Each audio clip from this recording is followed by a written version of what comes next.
We're joined by Dr. Gabrielle Starr, the Shine Specialist, three-time author, founder of Ladies of Favor nonprofit, as well as Ladies of Favor Dream Academy. I can't wait to hear more about her story and be inspired as you hear about her past, present, and future, about how she has let her light shine all around the world. So Dr. Starr, you have done amazing, incredible things, but I'm sure it wasn't easy. You know, we go back to the start of how you all began. Tell us about the beginning. Wow. It's really interesting that you asked that question because everything has a beginning, right? And my beginning has been very humbling. I've been through a lot of different things, but I look at that as my trials and tribulations working together for my good. The struggle has truly made me stronger, and I am a better woman today because of the things that I've been through in my life. So, as a little girl, I often struggled with self-esteem and confidence issues. I didn't feel good enough. I didn't feel like I was enough. And so I always compared myself. I always looked for validation, sometimes in the wrong places. And so it came to a point in my life, enough was enough. And so my childhood and my life has been full of ups and downs.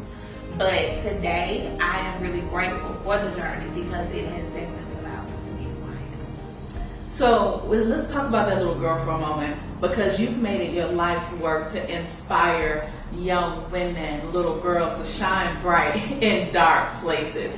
What pulled you out of that dark place, little girl Gabby, to know your worth and the light you had in you? Experiences, not feeling good enough. When you've been in a place of brokenness and darkness, you don't really know how to come out of it. And so it takes special situations, special circumstances, and I believe God brings people into your life for particular reasons. And there were countless people that have come into my life that have helped perpetuate who I am today. And so going back to the little girl in me, anything that I would say to that little girl, I would tell that little girl that you are enough. Because that was something that I did not believe. I didn't believe that I was enough. I didn't believe that, you know, one day you're going to literally change this world. One day you're going to be the best that you can be, but I didn't believe it at that time. So you mentioned there are several people in that journey that spoke to you as a little girl, and those words helped pull you out. And we call those what, mentors, right? And people who, whether walk with you, pray with you, could be family. Who were some of those people specifically? Because you're that person to so many. So who were your people? So when I first started this journey, I made a vow to always be to someone what I needed someone to be to me. And I can go back to the 8th grade. I had 2 teachers. And one of these particular teachers, she was on me every single day. And I could not understand, why is this lady on me so much? But she saw something in me that I did not see in myself.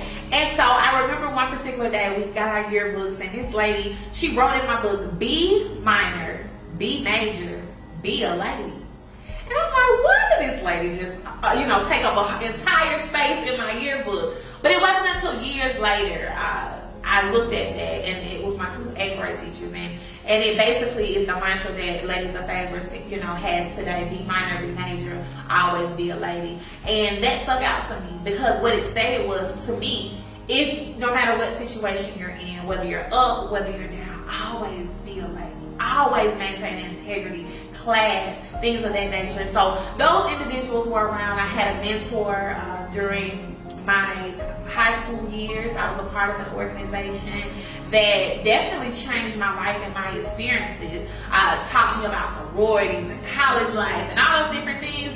I didn't know about those things, and so they introduced me to those things. And then when I got, when I graduated from college, I ended up going to a church, and my pastor has been monumental in my transition, so to speak. And of course, my parents and my grandma. Like, I owe who I am because of who they are. I was going to ask you about the family influence, seeing the dynamic of your family, that greatness. I mean, come on, you were born into a name like Starr. Somewhere, Data Starr, I was born a Starr. Okay? Starr, literally.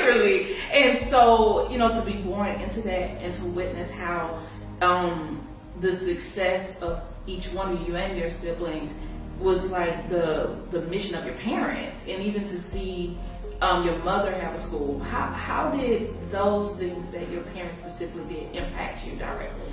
Wow, I always look at where I am today, and I look at the dreams and the aspirations that my parents had that they weren't able to do.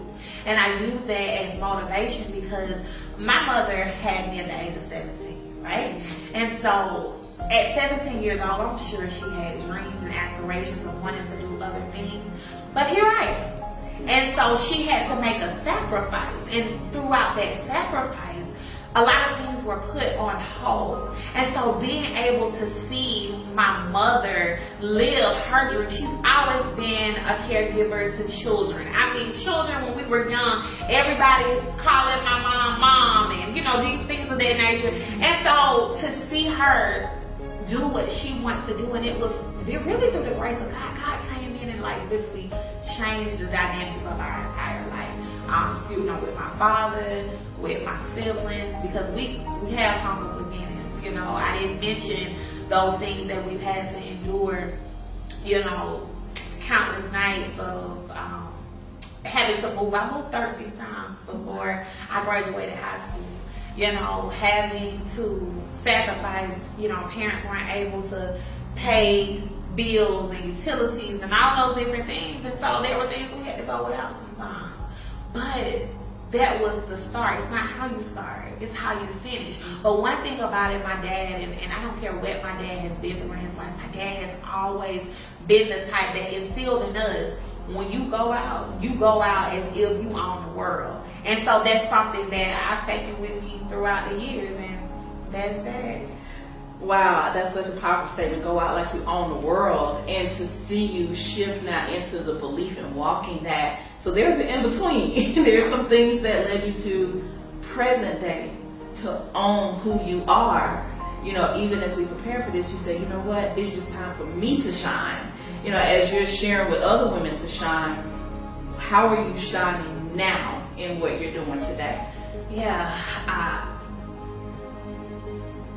my life has definitely been geared towards helping others, helping young women become better, helping little girls see the beauty inside of them.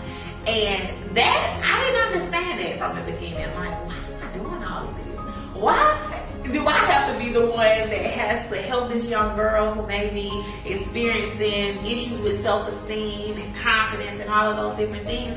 But I looked in the mirror, and the little girl that I was and the woman that I am today is so many different stories and so many different things that these young girls are facing.